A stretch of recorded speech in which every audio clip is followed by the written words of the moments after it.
This program has been made possible in part by the following sponsors. The Trial Lawyers Association of BC.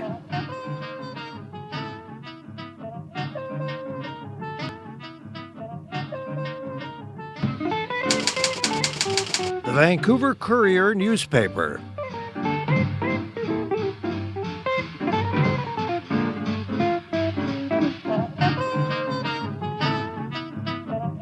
My new book about addictions, All the Way Home, Building Recovery That Works.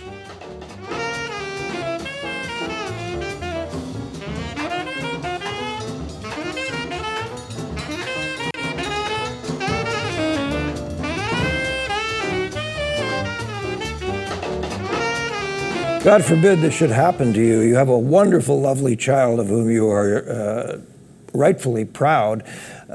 Let's say an athletic leader, his or her friends love him or her, academic star and so on. And then suddenly, inexplicably, when the child is 17 or 18, things start to go south, some little bits of odd behavior, then really odd behavior, and then really, really odd behavior. And pretty soon, that child is wandering the streets, is using drugs, is in trouble with the law. And then, as if that isn't bad enough, that you have a child whom you adore and who is now just in a peculiar place, you now have to deal with this juggernaut, this officialdom of corrections, mental health, and addictions. Good luck.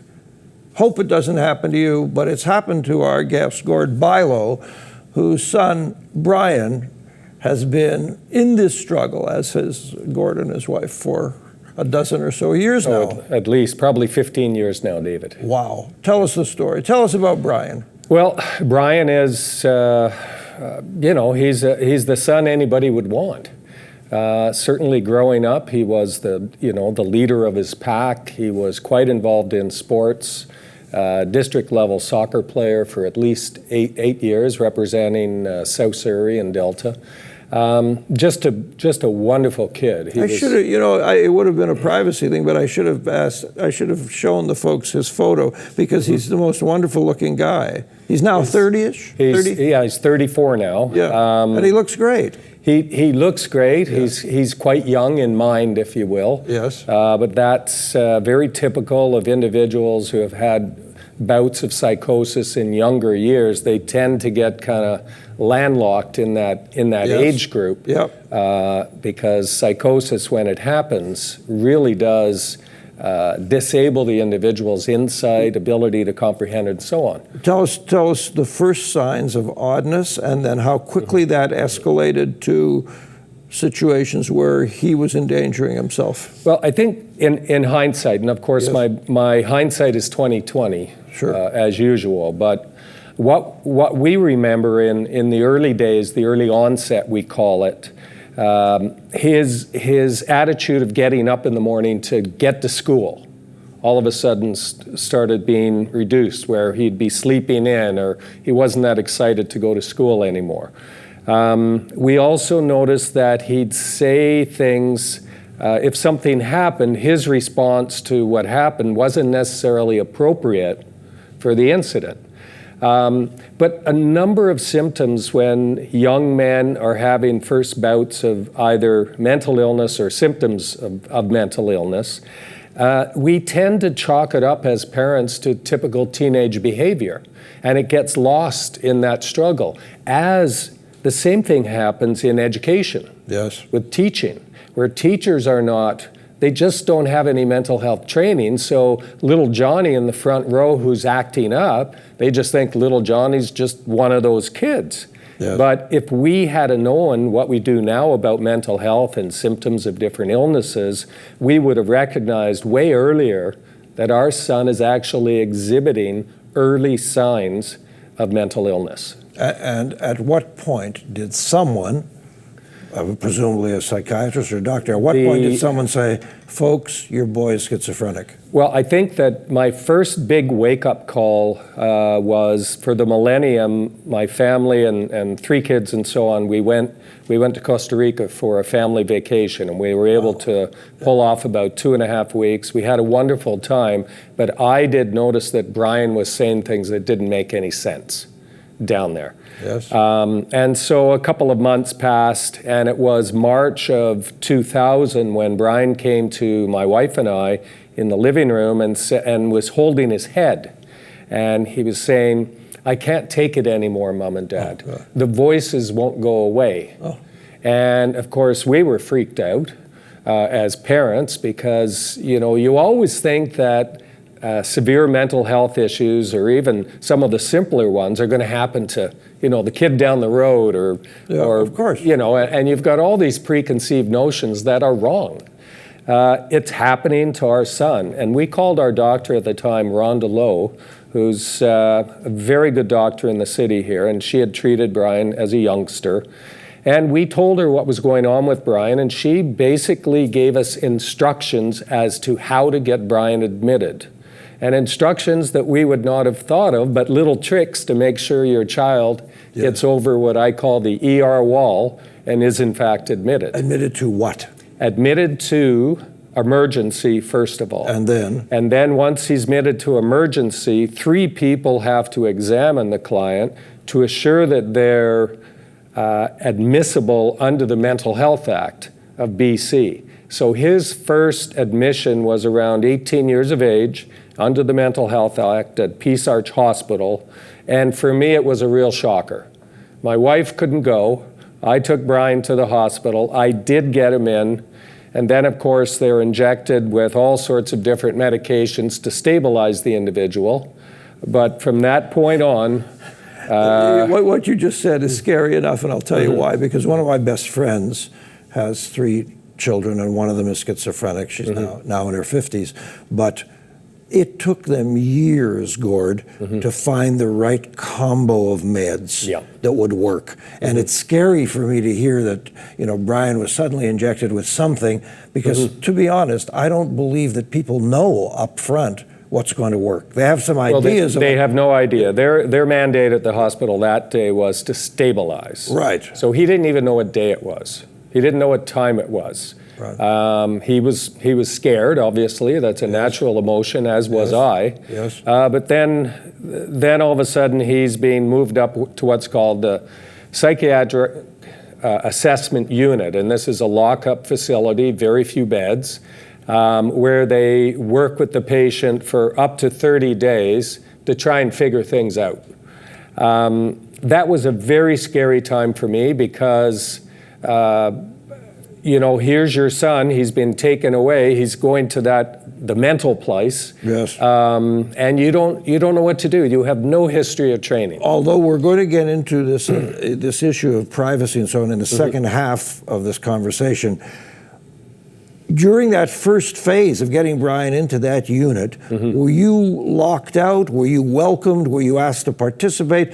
Was the family a part of this early intervention? The family back in 2000 was part. For example, myself as Brian's father, I was able to visit him and so on. Oh, good. Which was great. Over the years, that's changed. Okay.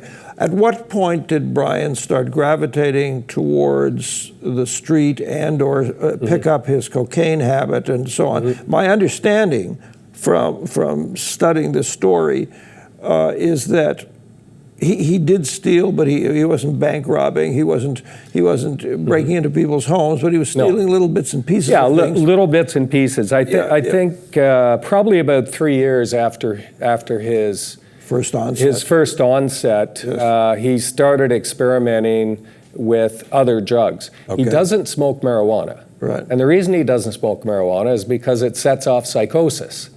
And he knows that. So even today, he wouldn't. Well, we can't say that on this program because as soon as we talk about marijuana, if we say anything bad, I get hundreds of hate mails saying what a jerk I am. Yeah. Apparently, I'm a very old fogey who has no idea what's really going on. Well, then you don't talk about marijuana, but I will. Okay. And I think it's really important for parents today with youngsters, with teenagers, that if they have any history of mental health in their family, any history, that's what you tell your kids. You tell your kids that you're at way higher risk than your buddy if you take that first joint. You mean you don't know that marijuana is actually God's blessing to the world and it's going to help everybody get better? Let's not go there. That's a big discussion. We won't focus on that. But I think, so to get back to your first question, though, the experimentation was about 3 to 4 years into him dealing with mental illness. And that, to me, was just pure self-medicating. Yes. He was not being treated. He's also a very young man at that point. He's seeing all of his friends alienating.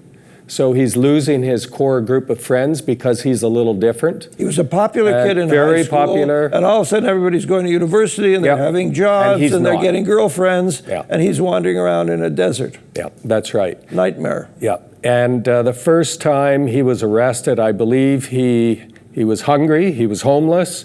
He ate a chocolate bar somewhere at a Shoppers Drug Mart, I think, and they arrested him. Did he go through this phase did he have the symptom that this lady I know had of losing all interest in hygiene?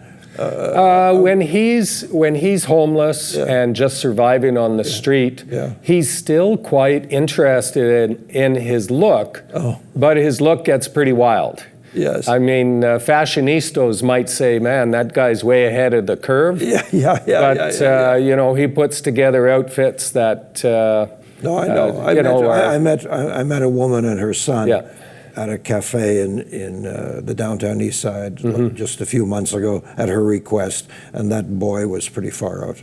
Yeah, and you know what I mean? Everybody dresses a little differently, but Brian was becoming different. Okay, before we're going to take a break in a couple minutes.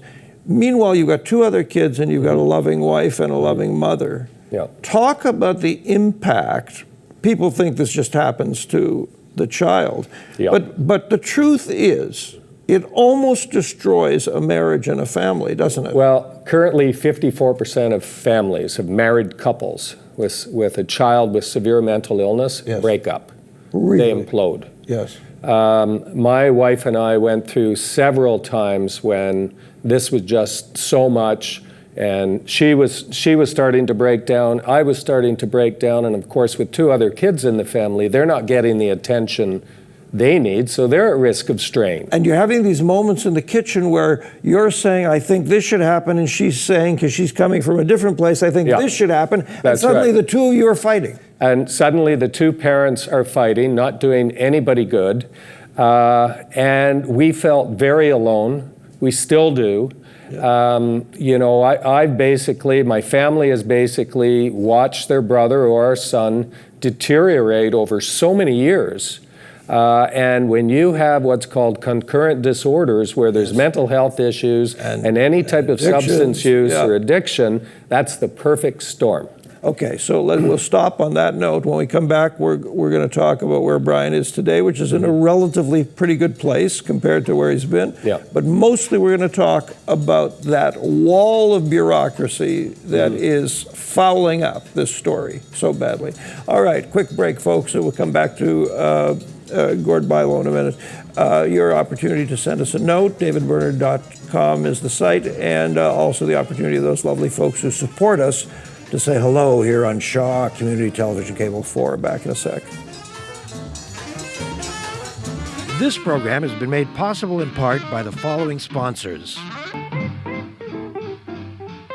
The Trial Lawyers Association of BC.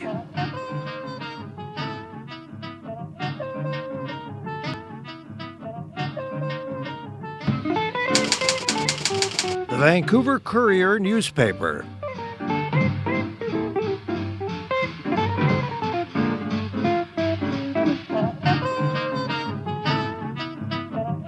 My new book about addictions, All the Way Home, building recovery that works.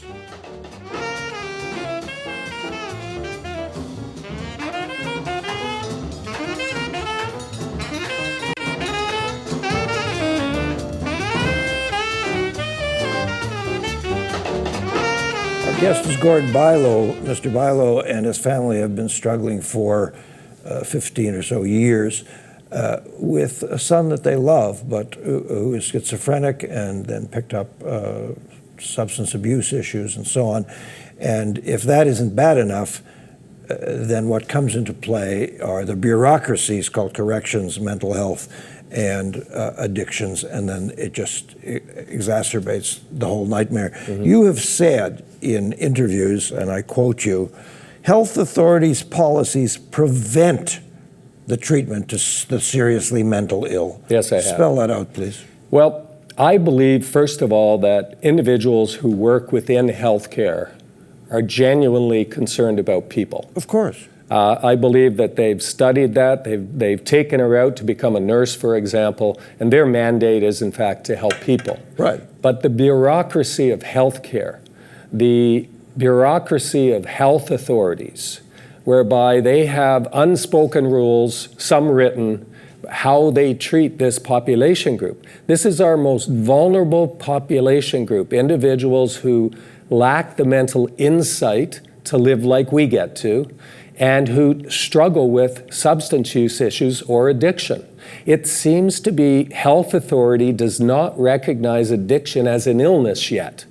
In fact, if you show up at, let's say, Surrey Memorial Hospital and you struggle with mental illness and substance use disorders, you basically have to provide a urine sample because it's in your record and they want to see if you've used in the last 48 hours. But meanwhile, the client who showed up is struggling, they might be psychotic, and they might be delivered by the police.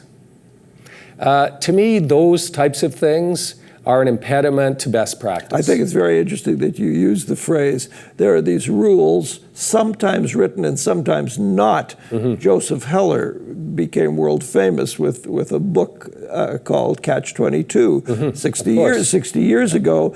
And the entire book demonstrated the tragic comedy of a system that has rules, some of which are written and some aren't, yes. where people just make up the rules on the spur mm-hmm. of the moment. Mm-hmm. And isn't that what happens when you try to help your child through the system? Well, that's what happens. And as far as I'm concerned, if someone is presenting at the ER yes. with symptoms of serious mental illness, of psychosis, whether it's a result of their mental health or a result of something they've taken, as Dr. Michael Krauss, who used to run the Burnaby Center for Mental Health and Addiction, yes. he said to me, Gord, I don't care what the reason is. They're psychotic. It doesn't matter how it happened. They're very ill. We need to treat them. And, you know, I've been with police officers when they've used the Mental Health Act to bring somebody in off the street. And I sit there patiently as they wait with a client for 4 hours in an ER. So we're tying up policing only to see the client accepted by the ER for examination. Now the police officer can leave because they're in the ward of the hospital. Yes. Within 30 minutes, almost 85% of these instances where this happens, the client's released. Lovely. Back onto the street. Lovely. Ask any officer, they'll tell you candidly what they deal with on a daily basis. It's a revolving door. It's hopeless. And the revolving door we talk about, we always think of the individual like my son is in the revolving door again of from the street to justice to incarceration and back out. Yes. Every time he's in the revolving door, there's about 30 other people. Yeah. 30 other people are required because in order for him to get arrested, you need the police. And then you need sheriffs, and then you need corrections, and all of these people. The ambulance attendant. It's absolutely ridiculous. Everybody. Is there a place, I don't know if it's still true, but as recently as 4 or 5 years ago, it was a fact. How many beds were there for teenage drug users in the city of Victoria, the capital city? And the answer was one. One. One. Yeah. it may still be one bed. Is there a place where the Bryans of the Lower Mainland today can be, this kid is psychotic or schizophrenic? Is there a place where we can take this kid right now and get him comfortable and start working with him? I don't believe there is. Well, Maybe there I'd be is, happy to hear there is. Yeah. The Burnaby Center for Mental Health and Addiction that was started by Coastal Health some years ago. They started out with 40-some beds, a waiting list over 1,000. They now, I believe, have 93 beds and a waiting list of over 1,400. This place was put together, it was 5 or 6 years ago. Sorry, kids, the facts are in. We need about 10 of these places. And what they do is their mandate is to treat both the mental health issue and the substance use issue at the same time. And that's the only way you're going to nail it. You can't treat one illness and hope the other one gets better. And so that's one of the catch-22s. Keeping in mind, by the way, because I work in the addictions field, that there are millions of addicts who aren't mental patients. Millions of addicts who are just addicts. Absolutely. You know? I mean, addict to me at this point in my life is a dirty word. Really? And why do you say that? Addict has a stigma. Or a brushstroke associated with it, where the average citizen hears addict, their perception of that word is not a sick person. There is a perception that that person made a choice, that person is on the street because that's where they should be, et cetera, et cetera. Where's the heart? Go to North Van for the next hearing, Turning Point. Wanted to open a house for nine beds for men in a fancy neighborhood up at Seymour Parkway. I went to 2 public meetings. They were raucous. People were up in arms. You know, where are people supposed to go? But that's one of the misconceptions about somebody who has addiction issues. We need to change that in society. When I look at the work mental illness issues. And mental illness issues. I mean, the two together, that poor individual doesn't have a hope unless we jump in and care for them. Okay, let's talk about one of the real bugaboos, and it's something that I know you focused on, the issue of privacy. A child like Brian, who's no longer a child, a young adult, if you as the parent want to help, once that child is threaded into the system, you are told to bug off and stay away. I become a stranger. You become worse than a stranger. You're a cipher. They don't want you around. They don't want me around, and they don't want me around, I believe, because I know a lot. I know a lot about this particular, part of life now. But the Privacy Act, I call that the privacy card. I mean, there's been cases when I've been to visit my own son. They know who I am. He's in the bed just down the hall. And I'm told they can't tell me anything. And I'm standing there. I'm here to I want to see how he's doing. Give me an update. Growing up, I was brought up in a family where you respected the police. They're here to keep you safe. I respected healthcare, doctor, right? They were here to, if your child has broken their arm, you bring them to the hospital. They have a cut, you bring them to the hospital. So I was brought up in that world. When you're immersed in this, all of those views and values are turned upside down. It's an old concept belonging to many, many tribes of people. It takes a community to raise a child. Well, if you have any brains, you can change that to it takes a community to help heal a child. And the Adler School, which is here in Vancouver, stresses, Adler himself stressed the community engagement. Absolutely. And so this idea that, what did you tell me before we started today? A 14-year-old child, I was telling you that if your child is 14 years or older and there has been any mental health in their history, perhaps they've done a psych report on your child, the child has to give healthcare permission to allow the parent to see the psych report. Now, last time I checked, we're responsible as parents till our child becomes an adult. It's our job to parent the child.